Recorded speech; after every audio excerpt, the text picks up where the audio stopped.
Hello guys, welcome my YouTube channel फैंसू lover. और sorry guys, मैंने अगली बार हैनहिंग को सैनहिंग कह दिया था। पता नहीं मैं कौन से नशे करके बैठी थी, इसलिए सॉरी।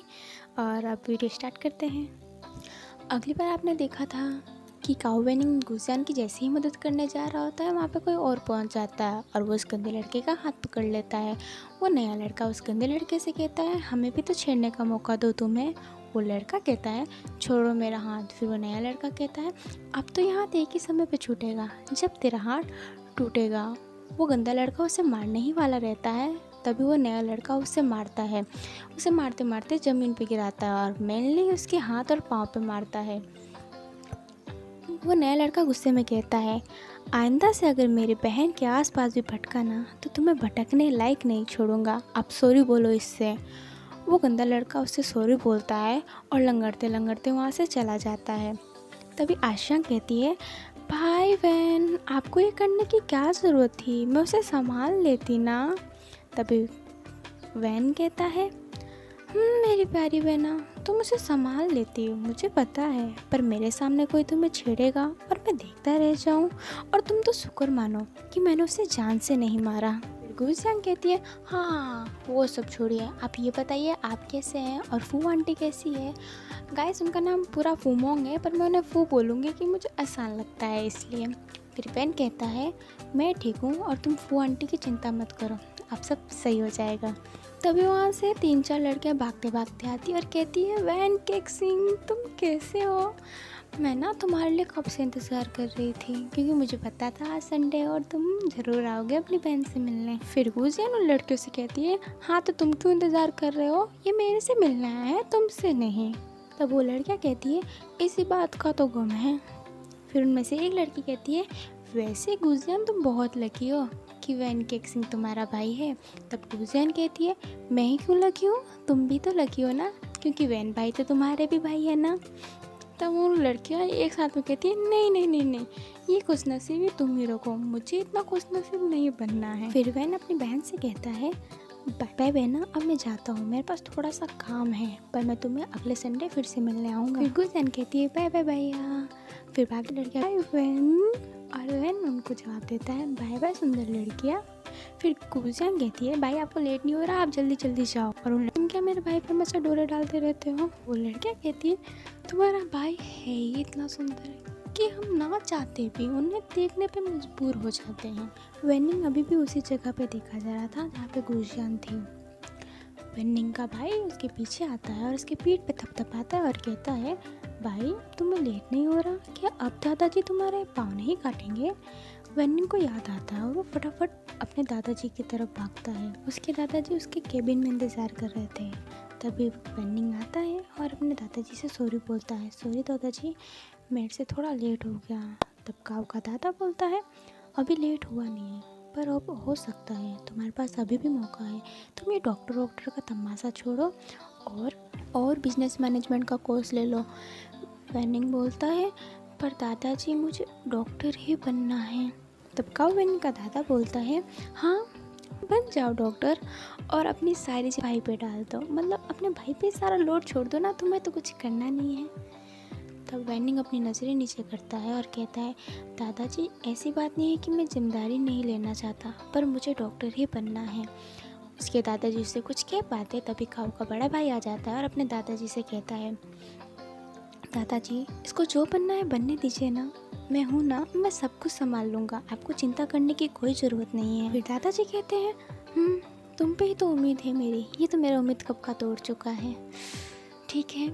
फिर काऊ के पास जाते हैं और कहते हैं, सोच समझ के दोस्त बनाना हमारे लेवल के होने चाहिए, और हाँ पढ़ाई में अच्छे से ध्यान देना, नहीं तो बिजनेस मैनेजमेंट का कोर्स करवा दूंगा। और ये कहते ही वहाँ से चले जाते हैं। तभी काऊ का बड़ा भाई उसके पास आता है और कहता है, खूब दोस्त बनाना, मन लगा के पढ़ाई करना, ठीक है, और अब मैं चलता हूँ, नहीं तो दादाजी ना मेरा पाँव ना काट दें। फिर काऊ कहता है, थैंक यू बड़े भाई, हमेशा मेरा साथ देने के लिए, और बाय बाय।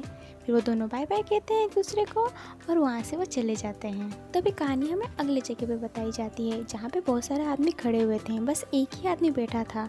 वो आदमी कहता है, 1 साल हो गए हैं, तुमने अभी तक पता नहीं लगाया कि फेंग बुजी को किसने मारा था।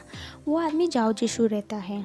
सब के सब नालायक हैं। अब कोई कुछ बोलेगा तभी वहाँ पे खड़े हुए आदमी बोलते हैं, सर हमने बहुत कोशिश की, हमने हर जगह के सीसीटीवी कैमरा देखे और वहाँ पे कोई फिंगरप्रिंट भी नहीं मिला सर जो हम ढूंढ सके उससे। जाओ और कुछ कह पाता तभी जाओ का फ़ोन बज जाता है। जाओ उन आदमियों से कहता है तुम जाओ पर उसका पता लगाना मत छोड़ना। और जाओ अपना फ़ोन उठाता है और फ़ोन उठाते उठाते एक आवाज़ आती है और जो कहती है, हे भगवान तुम जिंदा हो, मैं तो तुम्हारे कब्र के लिए फूल लेने जा रहा था। वो जाओ का दोस्त ये भाई ही रहते हैं। जाओ कहता है हाँ ले लेना फूल पर आज मत लेना, कल लेना, वो भी राजकुमार जी के बर्थडे के लिए। फिर ये भाई कहता है हेलो हेलो, मुझे कुछ सुनाई नहीं दे रहा है, हेलो जाओ तुम्हारी आवाज़ नहीं आ रही है। फिर जाओ कहता है मुझे तुम्हारे चाल के बारे में पता है इसलिए नाटक करना बंद करो। फिर ये बोलते हैं अगर तुम्हें पता है जाओ तो तुम मुझे उस बुट्टे के बर्थडे में बुला ही क्यों रहे हो, तुम्हें पता है ना मुझे और युवान को बिल्कुल पसंद नहीं है और तुम हम दोनों को ही बुला रहे हो। फिर जाओ कहता है तुम दोनों के सिवा कोई दोस्त भी तो नहीं है मेरा और हम बहुत दिनों से मिले ही नहीं है, सिर्फ फ़ोन पे बात करते रहे हैं, तो हम राजकुमार जी के बर्थडे पे भी चले जाएंगे, उनको भी अच्छा लगेगा और मुझे भी अच्छा लगेगा। ये कहता है इमोशनल करना बंद करो और वैसे तुम्हें अच्छा लगेगा उस बुड्ढे को बिल्कुल अच्छा नहीं लगेगा क्योंकि वो बुड्ढा मुझे तो बिल्कुल पसंद ही नहीं करता है। फिर जाओ कहता है ऐसी कोई बात नहीं है, बस तुम उनसे इतना झगड़ते रहते हो, तुमसे कैसे बात करेंगे। फिर ये कहता है स्टार्टिंग वो ही करता है, मैं कभी नहीं करता, वो अपनी गंदी हरकतें करता है ना जिससे मेरी दिमाग खराब हो जाती है और मैं बोल पड़ता हूँ। फिर जाओ कहता है तुम उनके बारे में ऐसा मत बोला करो, मुझे अच्छा नहीं लगता है। फिर ये कहता है देखना जिस दिन तुम्हें पता चलेगा ना वो कैसा आदमी है तो तुम मेरे से ज़्यादा बोलोगे। फिर जाओ कहता है पता चलेगा तब ना, पर वो मेरे लिए अच्छे हैं और अच्छे ही रहेंगे, उन्हें मेरा कितना सपोर्ट किया है। फिर ये कहता है उसने अपने फ़ायदे के लिए हमेशा तुम्हारी मदद की है। फिर जाओ कहता है भले उनने शायद अपने फ़ायदे के लिए मेरी मदद की होगी पर उनने मेरी मदद तो की है ना। देखना मुझे पूरा यकीन है एक दिन ऐसा आएगा कि मेरे से ज़्यादा तुम मुझसे नफरत करोगे, ये मेरा वादा है। फिर जाओ कहता है हाँ हाँ ठीक है वो देख लेंगे वो दिन कब आएगा, पर ये बताओ कि कल तुम बर्थडे पे आ रहे हो कि नहीं। फिर ये कहते हैं ठीक है मैं तो आ भी जाऊँ पर जिंग नहीं आएगा। अरे कोई जिंग नहीं आया तो मैं भी नहीं आऊँगा, मैं ही उस अकेले बुड्ढे का चेहरा क्यों देखूं। फिर जाओ कहता है मुझे पता था इसलिए मैंने पहले ही युवान से बात कर रखा है, वो आ जाएगा, अब तुम भी आ जाना। फिर ये बोलते हैं उसने हाँ बोल दिया। फिर जाओ बोलते हैं हाँ उसने हाँ बोल दिया। फिर ये जब बोलते हैं इतने साल की दोस्ती में मैंने उस कुत्ते से एक ही चीज़ मांगी थी कि इस बार जाओ को मना कर देना, पर उस साले ने हाँ बोल दिया। ठीक है मैं आ जाऊँगा, चलो बताओ कहाँ पे आना है और कितने बजे आना है। जाओ कहते हैं कि शाम के 7 बजे आना है और युवान के होटल में ही आना है। फिर ये कहते हैं उस साले के तो बहुत होटल है, मुझे क्या पता वो किस होटल में आना चाहता है, और वैसे उसने अपना होटल दे दिया उस बुड्ढे के बर्थडे के लिए। मतलब उसने सच्ची में अपना होटल एक दिन के लिए बंद कर दिया। माना उसके पास बहुत सारे होटल है तो भी यार मुझे तो कभी कभी ऐसा लगता है ना कि ना जिंग हमेशा नाटक करता है कि वो उससे नफरत नहीं करता पर उसे वो दिल ही दिल बहुत मानता है और मुझे पूरा यकीन है ना वो सबसे पहले होटल में बैठा रहेगा और उसके आते ही गाएगा हैप्पी बर्थडे राजकुमार जैन, बुढ़ा कहीं का। फिर जाओ कहता है बस करो कितना बोलते हो तुम। फिर ये कहते हैं ठीक है चलो बताओ कौन सा होटल में आना है। फिर जाओ कहते हैं युवान रॉयल होटल में आना है। फिर ये कहते हैं ठीक है आ जाऊँगा बाय बाय, और हाँ अगर उसने कल मुझे कुछ कहा ना तो वो केक काटे उससे पहले मैं उससे काट दूँगा समझे। फिर जाओ कहता है हाँ हाँ ठीक है ठीक है। फिर ये कहते हैं आज मैंने गलती कर दी है तुम्हारे पास फ़ोन करके, और ये कहते हैं वो फ़ोन काट देते हैं।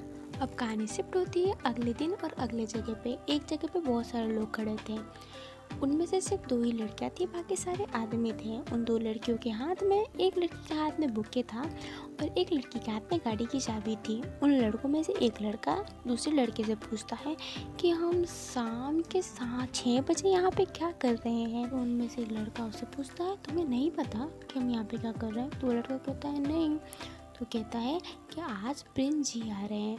गाइस प्रिंस जी मतलब बिच्छू राजा। मैंने जब उनका नाम सर्च किया था ना तो वहाँ पे प्रिंस जी ही बता रहा था, क्योंकि अगर मैं बिच्छू राजा लूँगी तो कैसा लगेगा ना, मतलब स्कॉर्पियो किंग, बिच्छू राजा कुछ भी लूँगी तो अजीब लगेगा, इसलिए मैं प्रिंस ही यूज़ करूँगी। आगे जाके मैं कुछ ना कुछ करके स्कॉर्पियो किंग बोल ही दूँगी उन्हें, पर अभी मैं प्रिंस ही यूज़ करूँगी।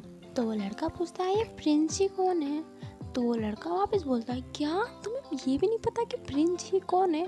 तो बोलता है नहीं। बोलता है प्रिंस ही झाओ जिंग के बेटे हैं। अच्छा, वो दूसरा लड़का बोलता है तो वो तो उनके साथ नहीं रहते हैं। तो वो दूसरा लड़का बोलता है कि वो अपने स्टडी के लिए बाहर गए थे और आज अपनी स्टडी ख़त्म करके वो आ रहे हैं। तो लड़का बोलता है मैंने आज तक उनके बारे में मालिक से क्यों नहीं सुना।